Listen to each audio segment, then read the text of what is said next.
Hello, America. Hello.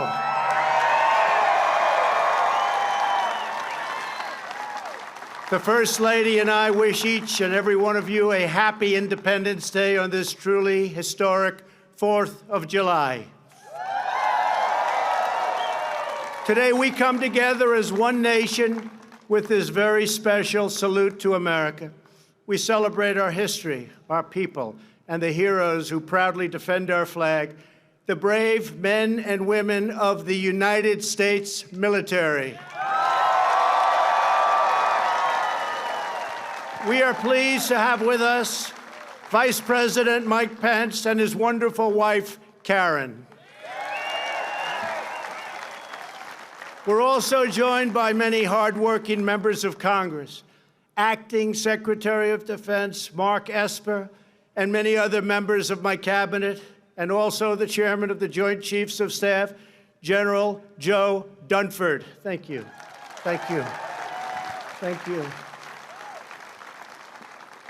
Lieutenant General Daniel Hawkinson of the National Guard, and distinguished leaders representing each branch of the United States Armed Forces, the Army, Navy, Air Force, Coast Guard, Marines, and very soon, the Space Force.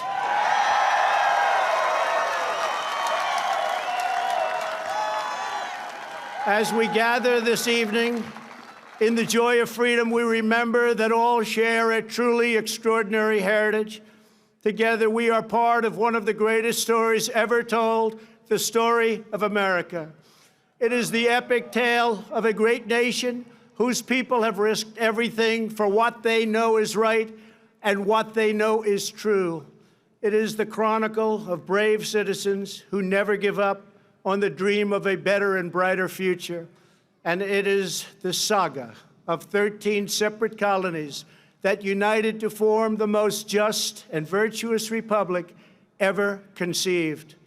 On this day, 243 years ago, our founding fathers pledged their lives, their fortunes, and their sacred honor to declare independence and defend our God-given rights.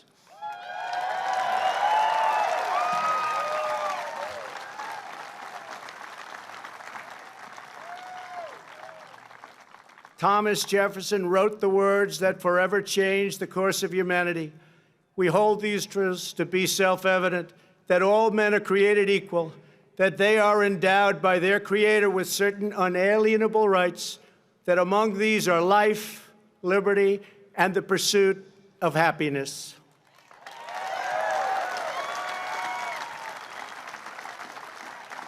With a single sheet of parchment and 56 signatures, America began the greatest political journey in human history.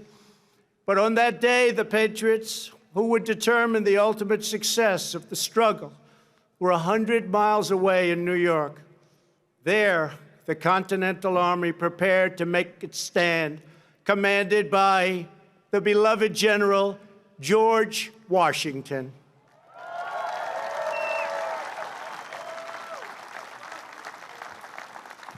As the delegates debated the Declaration in Philadelphia, Washington's army watched from Manhattan as a massive British invading fleet loomed dangerously across New York Harbor.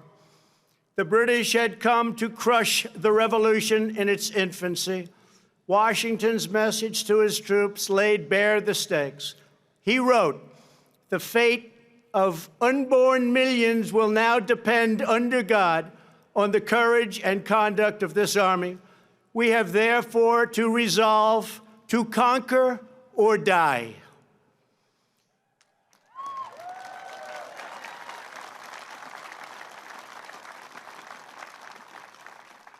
Days later, General Washington ordered the Declaration read aloud to the troops. The assembled soldiers just joined an excited crowd running down Broadway. They toppled a statue of King George and melted it into bullets for battle. The faraway king would soon learn a timeless lesson about the people of this majestic land. Americans love our freedom, and no one will ever take it away from us.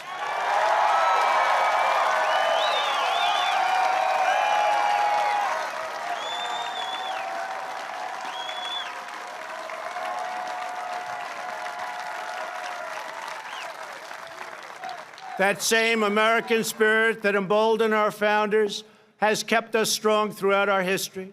To this day, that spirit runs through the veins of every American patriot. It lives on in each and every one of you here today. It is the spirit, daring and defiance, excellence and adventure, courage and confidence, loyalty and love that built this country into the most exceptional nation in the history of the world. And our nation is stronger today than it ever was before. It is its strongest now.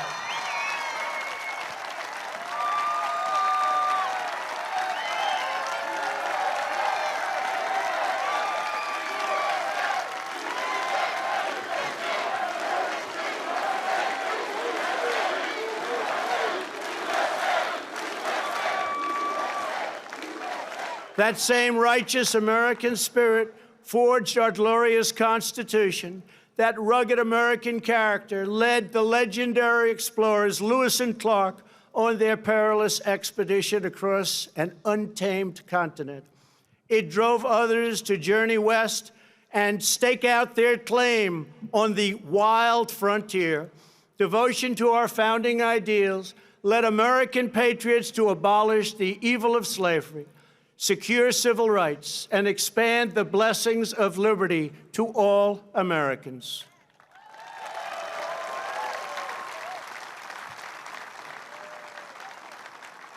This is the noble purpose that inspired Abraham Lincoln to rededicate our nation to a new birth of freedom and to resolve that we will always have a government of, by, and for the people.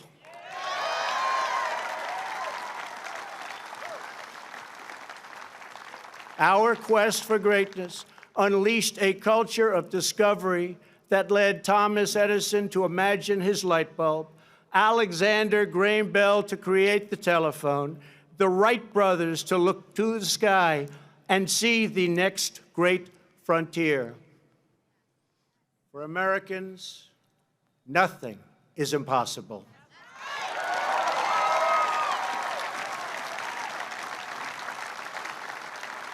Exactly 50 years ago this month, the world watched in awe as Apollo 11 astronauts launched into space with a wake of fire and nerves of steel and planted our great American flag on the face of the moon. Half a century later, we are thrilled to have here tonight the famed NASA flight director who led mission control during that historic endeavor, the renowned Gene Kranz.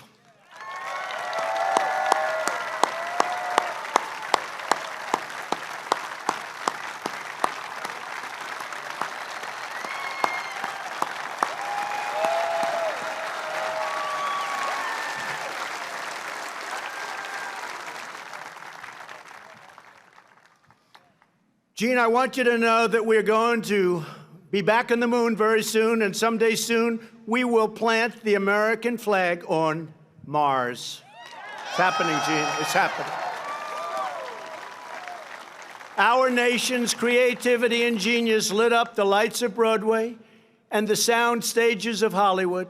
It filled the concert halls and airwaves around the world with the sound of jazz, opera, country, rock and roll, and rhythm and blues. It gave birth to the musical, the motion picture, the Western, the World Series, the Super Bowl, the skyscraper, the suspension bridge, the assembly line, and the mighty American automobile. It led our citizens to push the bounds of medicine and science to save the lives of millions. Here with us this evening is Dr. Emanuel Freireich. When Emanuel began his work, 99% of children with leukemia died. Thanks largely to Dr. Freireich's breakthrough treatments, currently 90% of those with the most common childhood leukemias survive. Doctor, you are a great American hero. Thank you.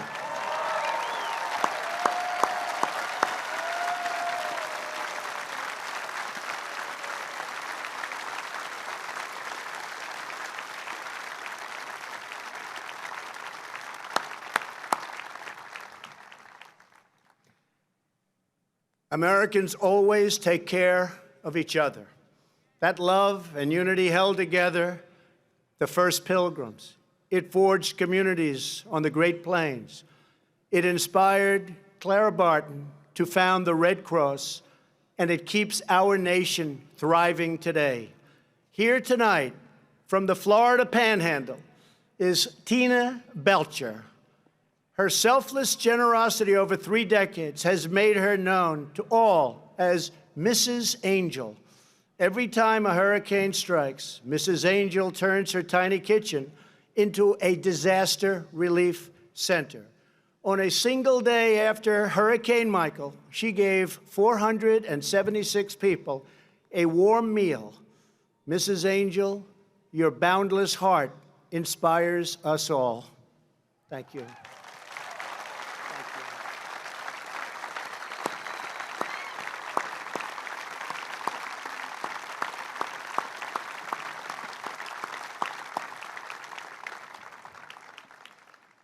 Thank you very much. From our earliest days, Americans of faith have uplifted our nation. This evening, we are joined by Sister Deirdre Byrne. Sister Byrne is a retired Army surgeon who served for nearly 30 years. On September 11, 2001, the sister raced to Ground Zero. Through smoke and debris, she administered first aid and comfort to all. Today, Sister Byrne runs a medical clinic serving the poor in our nation's capital. Sister, thank you for your lifetime of service. Thank you.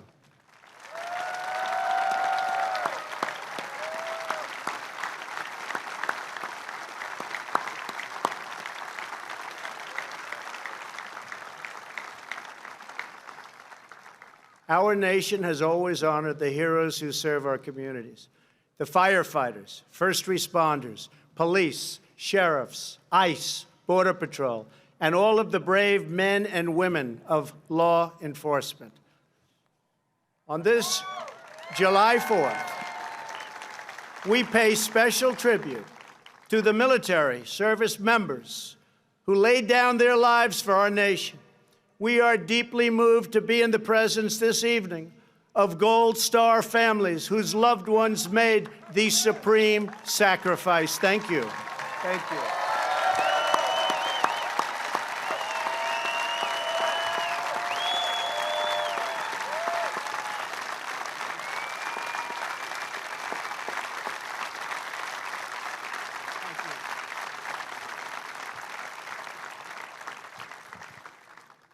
Thank you very much. Throughout our history, our country has been made ever greater by citizens who risked it all for equality and for justice.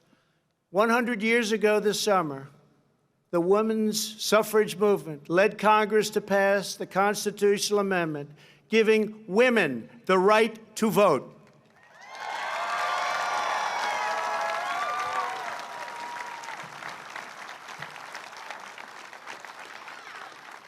In 1960, a thirst for justice led African-American students to sit down at the Woolworth lunch counter in Greensboro, North Carolina. It was one of the very first civil rights sit-ins, and it started a movement all across our nation. Clarence Henderson was 18 years old when he took his place in history. Almost 6 decades later, he is here tonight in a seat of honor. Clarence, thank you for making this country a much better place for all Americans.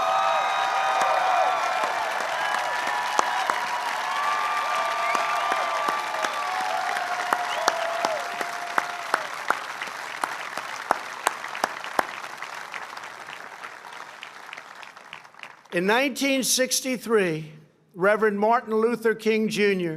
stood here on these very steps and called on our nation to live out the true meaning of its creed and let freedom ring for every citizen all across our land. America's fearless resolve has inspired heroes who defined our national character, from George Washington, John Adams, and Betsy Ross to Douglas, Frederick Douglass, the great Frederick Douglass, Harriet Tubman, Amelia Earhart, Douglas MacArthur, Dwight Eisenhower, Jackie Robinson, and, of course, John Glenn. It has willed our warriors up mountains and across minefields. It has liberated continents, split the atom, and brought tyrants and empires to their knees. Here with us this evening is Earl Morse. After retiring from the Air Force, Earl worked at a VA hospital in Ohio. Earl found that many World War II veterans could not afford to visit their memorial on the National Mall. So Earl began the very first honor flights that have now brought over 200,000 World War II heroes to visit America's monument. Earl, thank you. We salute you. Thank you.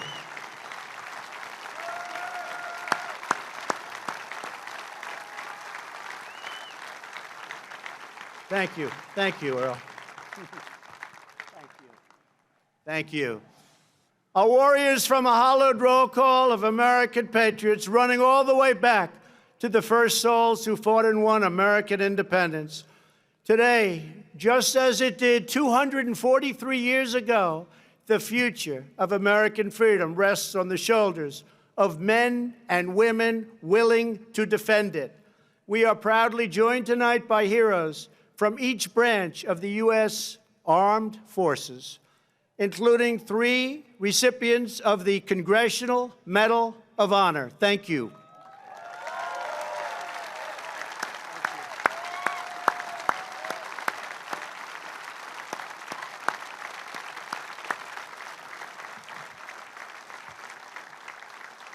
They and thousands before us served with immense distinction, and they loved every minute of that service. To young Americans across our country, now is your chance to join our military and make a truly great statement in life, and you should do it.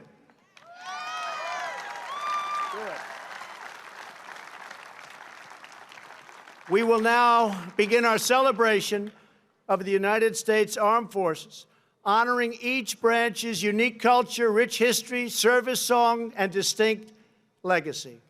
I invite Acting Secretary, please, Mark Esper, Secretary of Defense, and Chairman Dunford, head of the Joint Chiefs of Staff, please join me.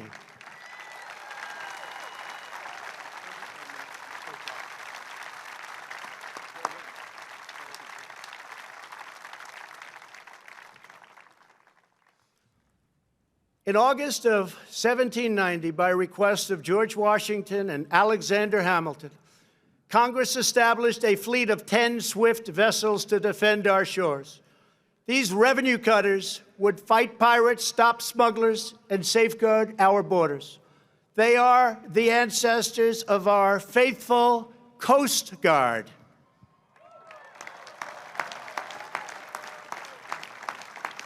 When our ships were seized and sailors kidnapped by foreign powers in 1812, it was a revenue cutter, the swift schooner Thomas Jefferson, that swept in to capture the first British vessel of the war.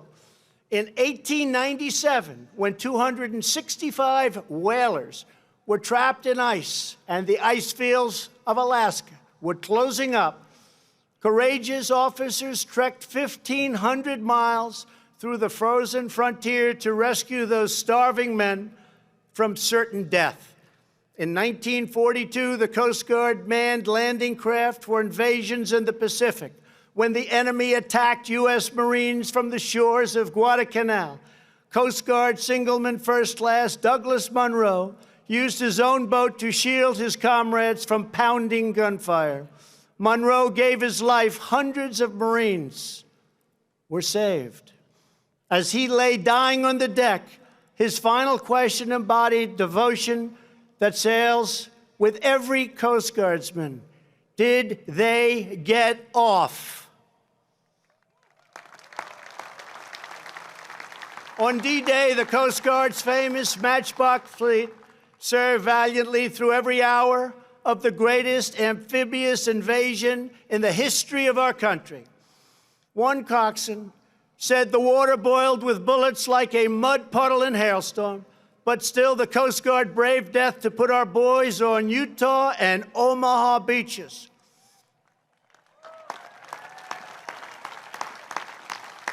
Every Coast Guardsman is trusted to put service before all. Coasties plunge from helicopters and barrel through pouring rain and crashing waves to save American lives. They secure our borders from drug runners and terrorists in rough seas, at high speeds. Their sharpshooters take out smugglers' engines with a single shot. They never miss. When the red racing stripes of a Coast Guard vessel break the horizon, when their chopper blades pierce the sky, those in distress know that the help is on their way, and our enemies know their time has come.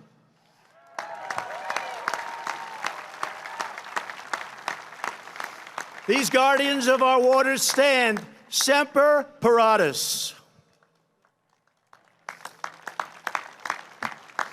They are always ready. They are the United States Coast Guard. Representing the Coast Guard today, you will soon see an HH-60 Jayhawk helicopter based at Coast Guard Air Station Clearwater, along with an HH-65 Dolphin from Air Station Atlantic City and an HC-144 Ocean Sentry from Air Station Miami.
Thank you.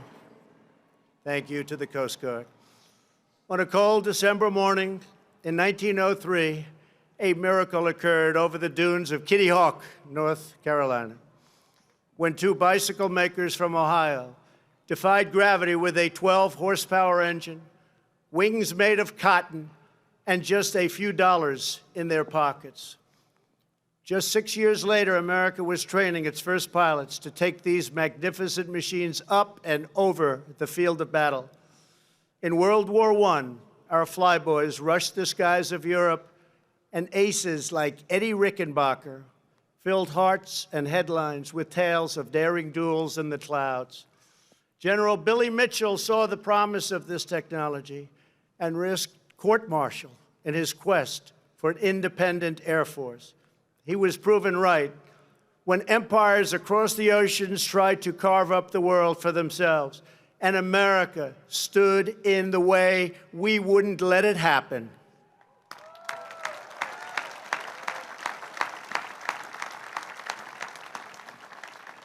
After Pearl Harbor, Lieutenant Colonel James Doolittle and his raiders flew B-25 bombers off a carrier deck in the deep Pacific in a daring feat of American resolve. And as President Roosevelt said, the Nazis built a fortress around Europe, but they forgot to put a roof on it.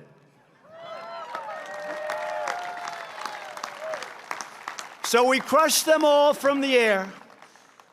177 Liberator bombers flew dangerously low through broad daylight without fighter protection to cripple the Nazi war machine at Ploiesti. More than 300 airmen gave their lives to destroy the enemy oil refineries, and 5 pilots were awarded the Congressional Medal of Honor for their actions in that single raid.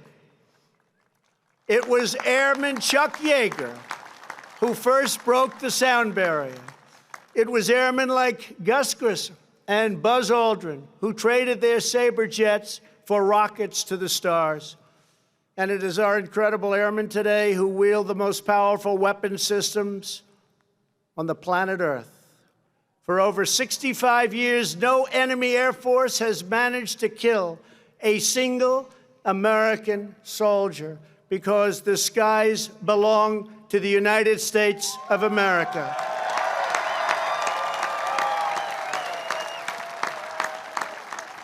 No enemy has attacked our people without being met by a roar of thunder and the awesome might of those who bid farewell to earth and soar into the wild blue yonder. They are the United States Air Force. Representing the Air Force, you will soon see beautiful, brand new F-22 Raptors from Langley Air Force Base in Virginia, and one magnificent B-2 stealth bomber from Whiteman Air Force Base in Missouri.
What a great country.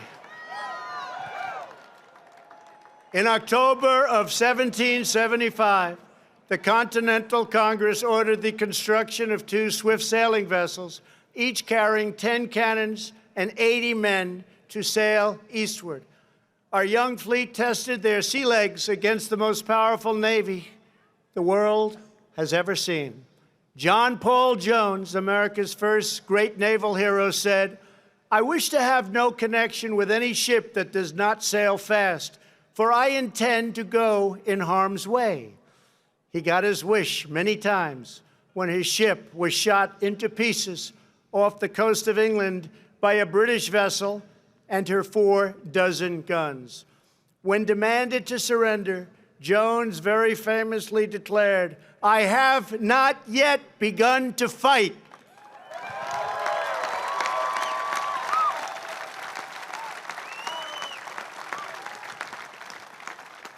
When our Navy begins fighting, they finish the job. The War of 1812, Captain James Lawrence fell with his brothers on the USS Chesapeake. His dying command gained immortality. Don't give up the ship.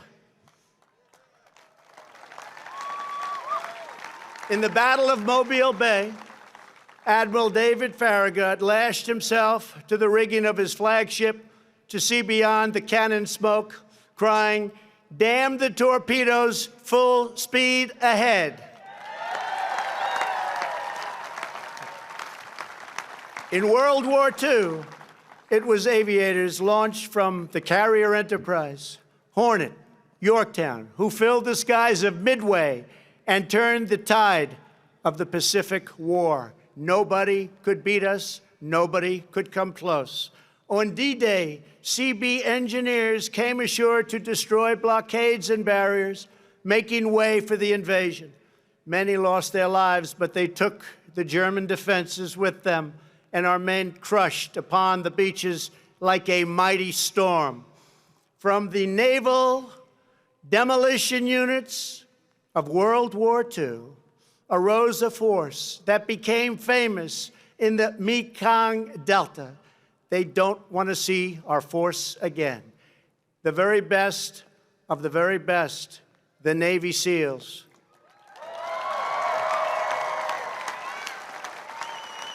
It was the SEALs who delivered vengeance on the terrorists who planned the September 11th attack on our homeland. It was the SEALs who stand ready to bring righteous retribution in mountain, jungle, desert to those who do us harm. America's sailors are not born. They are forged by the sea. Their traditions are rich with the salt and blood of 3 centuries. When Old Glory crests the waves of foreign shores, every friend and every foe knows that justice sails those waters. It sails with the United States Navy.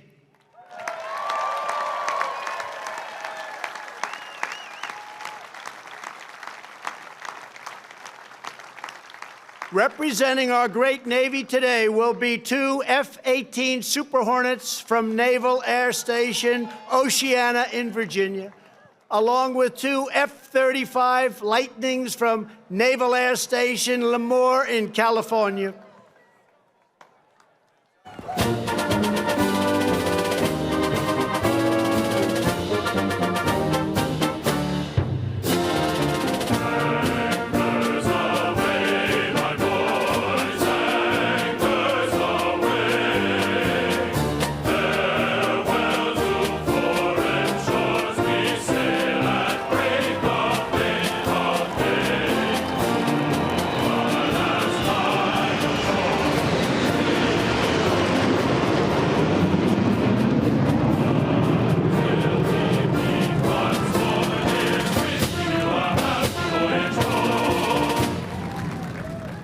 So great. In November of 1775, the Continental Congress created 2 battalions of a new kind of warrior, one who kept and would protect our ships and sailors and be at home, both ashore and in the mast, with musket in hand. Their versatility was proven in the War of Independence when 234 Continental Marines conducted their first amphibious raid, capturing the British supply of gunpowder and cannons at Fort Nassau. Ever since, Marines have fought in every American war. Their legend has grown and grown and grown with each passing year. It was the Marines who won America's first overseas battle, vanquishing Barbary pirates on the shores of Tripoli. Their high, stiff collar, which shielded them from the pirate's sword, earned them the immortal name Leatherneck.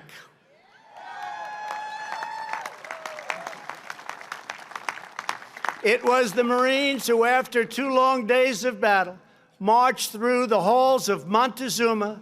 It was the Marines who took heavy casualties to kick the Kaiser's troops out of Belleau Wood in World War I, earning the title Devil Dogs.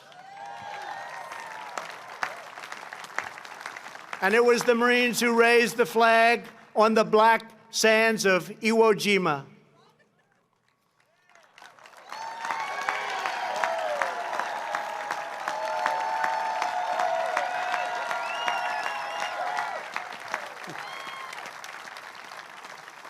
From the Chosin Reservoir To Khe Sanh, from Helmand to Baghdad, Marines have struck fear into the hearts of our enemies and put solace into the hearts of our friends.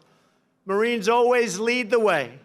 After the 1983 Marine barracks bombing in Beirut, which claimed the lives of 241 great U.S. servicemen, Marine Sergeant Jeffrey Nashton lay in bandages, so badly wounded, barely alive.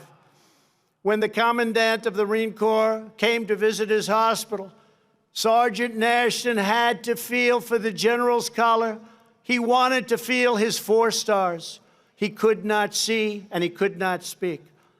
He signaled for pen and paper, and with shaking hand, he wrote 2 words, Semper Fi.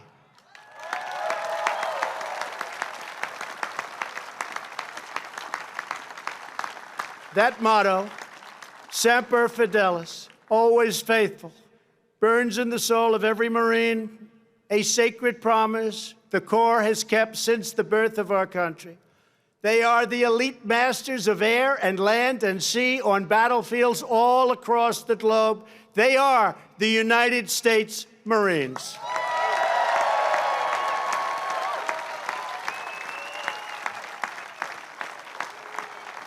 Representing the Marine Corps today will be a brand new VH-92, soon to serve as Marine One,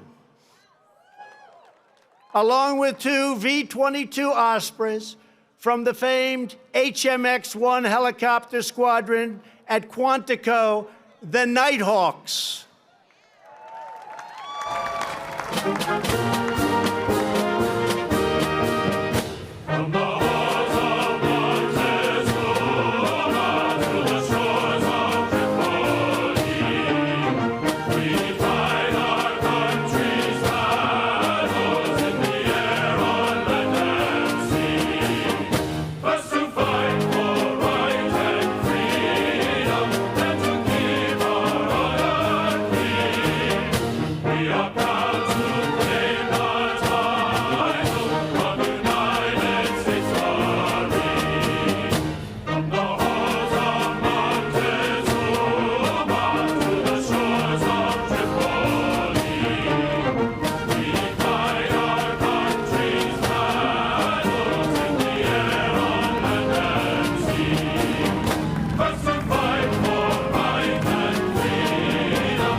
In June of 1775, the Continental Congress created a unified army out of the revolutionary forces encamped around Boston and New York, and named after the great George Washington, Commander-in-Chief.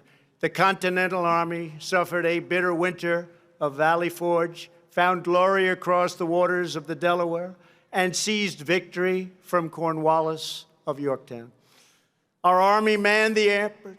It ran the ramparts. It took over the airports. It did everything it had to do. And at Fort McHenry, under the rocket's red glare, it had nothing but victory. And when dawn came, their star-spangled banner waved defiant. At Shiloh, Antietam, and Gettysburg, our soldiers gave the last full measure of devotion for the true unity of our nation and the freedom of all Americans. In the trenches of World War I, an Army sergeant named Alvin York faced an inferno of enemy fire and refused to retreat. He said, "I won't leave, I won't stop." He shot his rifle 18 times, killing 18 of the enemy. When they fixed bayonets and charged, he killed 7 more. The entire German machine gun battalion surrendered because of one man, Alvin York. A generation later, The Army returned to Europe and embarked upon a great crusade. With knives and rifles in hand, the Rangers scaled the cliffs of Normandy. The 101st Airborne leapt into the danger from above, illuminated only by enemy flares, explosions, and burning aircraft. They threw back the Nazi Empire with lightning of their own from the turrets of Sherman tanks and the barrels of the M1 rifle. In the darkness of the Battle of the Bulge, with Nazis on every side, one soldier is reported to have said, "They've got us surrounded again, the poor bastards."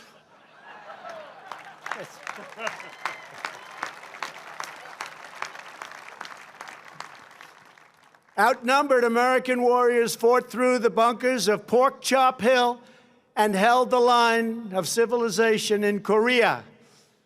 In the elephant grass of Vietnam, the 1st Cavalry made its stand amid a forest consumed in flame with enemies at every single turn. The Army brought America's righteous fury down to al-Qaeda in Afghanistan and cleared the bloodthirsty killers from their caves.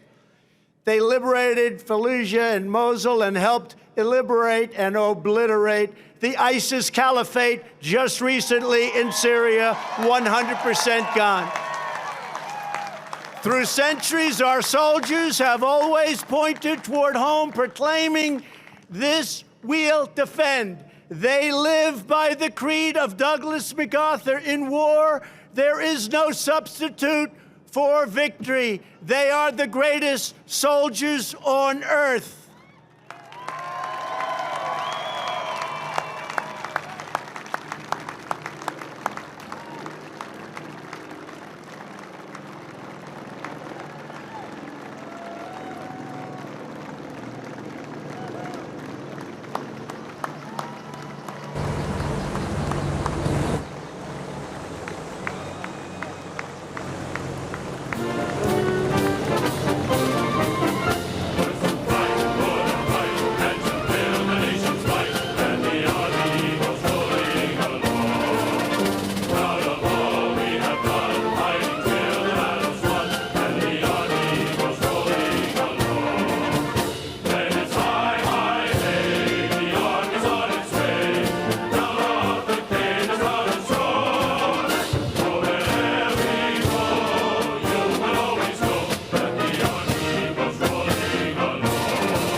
Nearly 250 years ago, a volunteer army of farmers and shopkeepers, blacksmiths, merchants, and militiamen risked life and limb to secure American liberty and self-government. This evening, we have witnessed the noble might of the warriors who continue that legacy. They guard our birthright with vigilance and fierce devotion to the flag and to our great country. Now we must go forward as a nation with that same unity of purpose. As long as we stay true to our cause, as long as we remember our great history, as long as we never, ever stop fighting for a better future, then there will be nothing that America cannot do.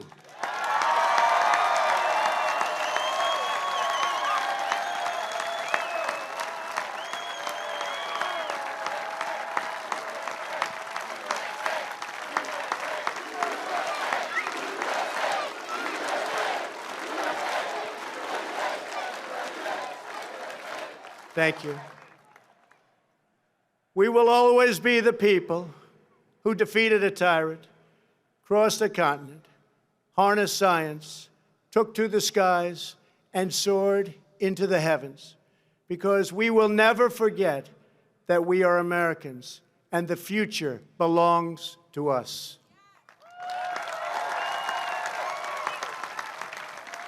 The future belongs to the brave, the strong, the proud, and the free. We are one people chasing one dream and one magnificent destiny. We all share the same heroes, the same home, the same heart, and we are all made by the same Almighty God.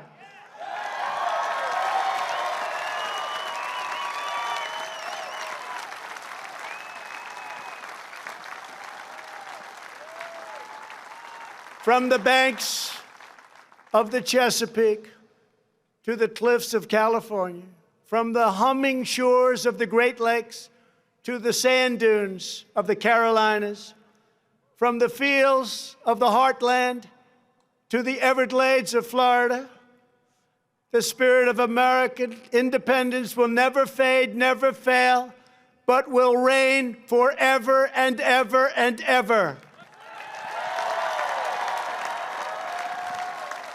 So once more, to every citizen throughout our land, have a glorious Independence Day. Have a great 4th of July. I want to thank the Army Band, the National Park Service, the Interior Department, the incredible pilots overhead, and those who are making possible the amazing fireworks display later this evening.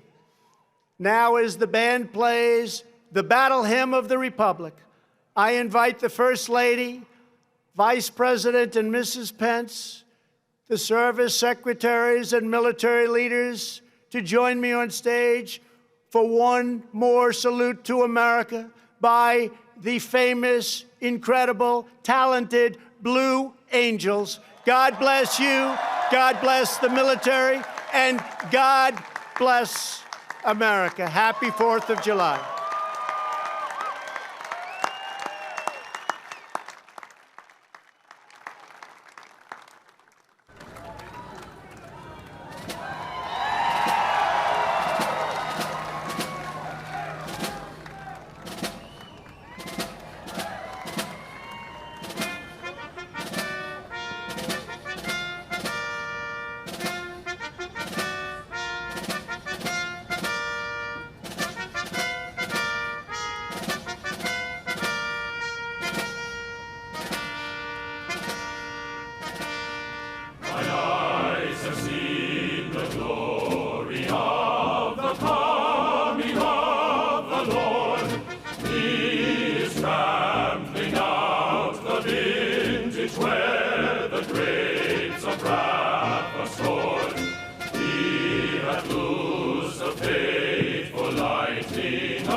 marching on.